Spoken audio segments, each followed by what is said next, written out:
നമസ്കാരം. ഇന്നൊരു തെന്നാലി രാമൻ കഥയാണ് നിങ്ങളുമായി പങ്കുവെക്കുന്നത്. ഉത്തരഭാരതത്തിൽ മുഗളന്മാർ ആധിപത്യം സ്ഥാപിച്ചിരിക്കുന്ന അവസരം. അവരെക്കുറിച്ചുള്ള വിവരങ്ങൾ കൃഷ്ണദേവരായർക്ക് അറിയാം. ഇനിയൊരിക്കൽ അവരുമായി യുദ്ധം വേണ്ടി വരികയാണ്.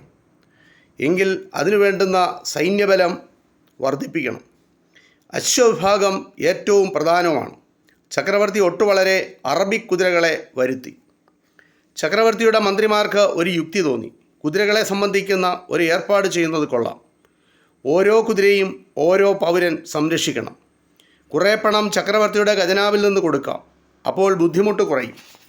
1000 കുതിരകളെ 1000 പൗരന്മാർ സംരക്ഷിക്കട്ടെ. അതായി ചക്രവർത്തിയുടെ തീരുമാനം. പൗരന്മാർക്ക് മാസം തോറും ഒരു തുക ലഭിക്കും. പക്ഷേ ഒരു നിബന്ധനയുണ്ട്. 3 മാസം കൂടുമ്പോൾ അവർ കുതിരകളെ കൊട്ടാരത്തിലേക്ക് കൊണ്ടുവരണം.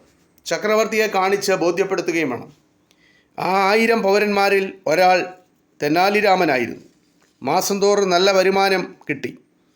രാമന് വളരെ സന്തോഷമായി. അയാൾ ആകെ സന്തോഷത്തിലായി. അയാൾ ഈ കുതിരയ്ക്ക് ചിലവിനായി കൊടുത്തിരിക്കുന്ന തുക സ്വന്തം ആവശ്യങ്ങൾക്കായി ചിലവാക്കി. അപ്പോൾ കുതിരയുടെ കാര്യമോ? വെളിച്ചം കയറാത്ത ഒരു മുറിയിൽ കുതിരയെ അടച്ചിട്ടു രാമൻ. വായു കടക്കാൻ ചെറിയൊരു ദ്വാരമുണ്ട്. അതിനാൽ കുതിര ശ്വാസം മുട്ടി ചാവുകയില്ല. രാമന് ഒരു സമാധാനമുണ്ടായിരുന്നു. എന്തായിരുന്നു കുതിരയുടെ ആഹാരം? ഒരു പിടി വൈക്കോൽ, അതും പ്രതിദിനം ഒരു നേരം മാത്രം. രാമൻ ദ്വാരത്തിലൂടെ വൈക്കോൽ നീട്ടിക്കൊടുക്കും. വിശന്നു വലയുന്ന കുതിര അത് ആർത്തിയോടെ കടിച്ചെടുത്തു തിന്നും. കുതിരകളെ പൗരന്മാർ ഏറ്റെടുത്തില്ലേ? അതിനുശേഷം 3 മാസം കഴിഞ്ഞു. അവയെ കൊട്ടാരത്തിൽ കൊണ്ടുചെന്ന് കാണിക്കണം. അതായിരുന്നു നിബന്ധന. എല്ലാ പൗരന്മാരും കൃത്യദിവസം തന്നെ നിബന്ധന പാലിച്ചു.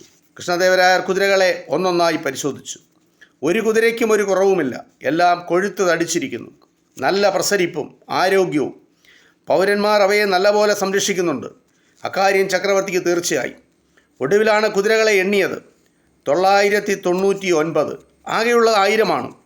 ഒരു കുതിരയുടെ കുറവുണ്ട്. അന്വേഷിച്ചപ്പോൾ മനസ്സിലായി, തെനാലി രാമൻ തൻ്റെ കുതിരയെ കൊണ്ടുവന്നിട്ടില്ല. ചക്രവർത്തി തെനാലി രാമനെ വരുത്തി. എന്താ രാമ, നിങ്ങൾ കുതിരയെ കൊണ്ടുവരാത്തത്? രാജാവ് ചോദിച്ചു. തിരുമനസേ, എൻ്റെ കുതിര മഹാവികൃതിയാണ്. ഞാൻ പറഞ്ഞാൽ അവൻ അനുസരിക്കുകയില്ല. എന്നെ ചവിട്ടാനും കടിക്കാനും വരികയും ചെയ്യും. ഏറ്റവും സമർത്ഥനായ അശ്വസേനാനിയെ അയക്കണം. അയാൾ വിചാരിച്ചാലേ കുതിരയെ മെരിക്കാനൊക്കൂ. തെനാലി രാമൻ പറഞ്ഞു. ആരാണ് ഏറ്റവും സമർത്ഥനായ അശ്വസേനാനി? അശ്വസേനയുടെ നായകൻ തന്നെ. ചക്രവർത്തി അയാളെ നിയോഗിച്ചു. രാമനോടുകൂടി അശ്വസേനാ നായകൻ രാമൻ്റെ വീട്ടിലെത്തി. എവിടെയാണ് കുതിര? അയാൾ ചോദിച്ചു. അതാ ആ മുറിയിൽ തന്നെ.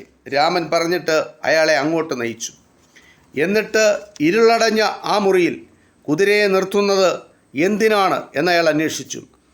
അവനെ വെളിയിൽ വിടാൻ പാടില്ല. കാണുന്നവരെയൊക്കെ അവൻ കടിക്കുകയും ചവിട്ടുകയും ചെയ്യും. അത്രമാത്രം വികൃതിയാണവൻ. നിങ്ങൾ ചുവരിലെ ആ ദ്വാരം കാണുന്നില്ലേ?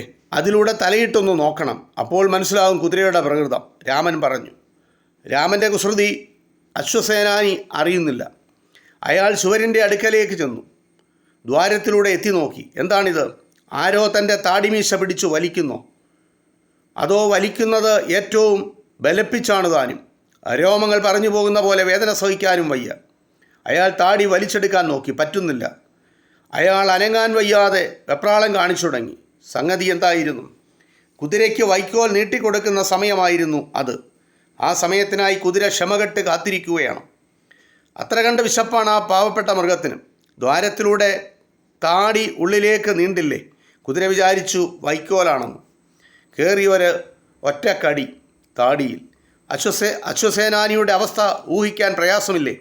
അയാൾ ഉറക്കെ നിലവിളി തുടങ്ങി. ചിലർ നിലവിളി കേട്ട് ഓടി വന്നു നോക്കി. അയാളുടെ താടിയുടെ അറ്റം കുതിരയുടെ വായിൽ. അവർ കത്തിയെടുത്ത് താടിമീശ മുറിച്ചു. ഹാവ്, സമാധാനമായി അശ്വസേനാനിക്ക്. അല്പം വേദന അപ്പോഴുമുണ്ട്. വിവരമറിഞ്ഞ് കൃഷ്ണദേവരായർ വന്നെത്തി. ഇങ്ങനെയൊരു വിചിത്ര സ്വഭാവം അന്നോളം ആ രാജ്യത്ത് നടന്നിട്ടില്ല. മറ്റെവിടെയെങ്കിലും നടന്നിട്ടുള്ളതായി കേട്ടിട്ടുമില്ല. ചക്രവർത്തി ഇരുട്ടറ തല്ലിപ്പൊളിച്ചു. അദ്ദേഹവും മന്ത്രിമാരും അതിനകത്ത് കയറി. കുതിരയെ കണ്ടപ്പോൾ അവർക്ക് വ്യസനം തോന്നി. അതിൻ്റെ എല്ലുകൾ എണ്ണാൻ ഒരു പ്രയാസവുമില്ല. തീറ്റി കിട്ടുന്നില്ല എന്നു സ്പഷ്ടം. രാമ, നിങ്ങൾ എന്തിനാണ് ഈ കുതിരയെ ഈ സ്ഥിതിയിലാക്കിയത്? ചക്രവർത്തി ചോദിച്ചു. മറുപടിയായി രാമൻ പറഞ്ഞു, തിരുമേനി, കുതിരയ്ക്ക് ആഹാരമില്ലാതെ എണീക്കാൻ വയ്യാതായിട്ടുണ്ട്. എന്നിട്ടും കണ്ടില്ലേ അവൻ്റെ വിക്രമം. വളരെ കാലമായി വളരെ ശ്രദ്ധിച്ച് അശ്വസേനാനി വളർത്തിയ താടിമീശയാണ്. എന്നിട്ടും കുതിര ആ താടിമീശ മുറിപ്പിച്ചില്ലേ? അവൻ്റെ ശക്തിക്ക് ഇനി വേറെ തെളിവെന്തിന്? അവിടെ നിന്ന് ആലോചിക്കണം. കുതിരയ്ക്ക് ദിവസവും നല്ലപോലെ തീറ്റി കൊടുത്തിരുന്നെങ്കിലോ എന്തായിരിക്കും അവൻ്റെ ബലവും തോന്നിയവാസവും? ആലോചിക്കാൻ കൂടി ഭയമാകുന്നു. ഇത് കേട്ടപ്പോൾ ചക്രവർത്തിയുടെ നീരസം തീർന്നു. അദ്ദേഹമൊന്ന് മന്ദഹസിക്കുക കൂടി ചെയ്തു. എന്തായാലും സംഭവം നടന്നു. വേണമെങ്കിൽ രാമനെ ശിക്ഷിക്കാം. 2 കുറ്റങ്ങളാണ് രാമൻ ചെയ്തിരിക്കുന്നത്. ഒന്ന്, കുതിരയെ പട്ടിണിയിട്ട് ഖജനാവിലെ പണം തട്ടിയെടുത്തു. രണ്ടാമത്, മുഴുതാടിക്കാരനായിരുന്ന അശ്വസേനാനിയെ അരത്താടിക്കാരനാക്കി. എങ്കിലും ചക്രവർത്തി തെനാലിരാമന് ശിക്ഷ ഇളവ് ചെയ്തു കൊടുത്തു. ഇത് തെനാലിരാമൻ്റെ ഒരു കഥയാണ്. ഇത് ഇത്രമാത്രം. നന്ദി, നമസ്കാരം.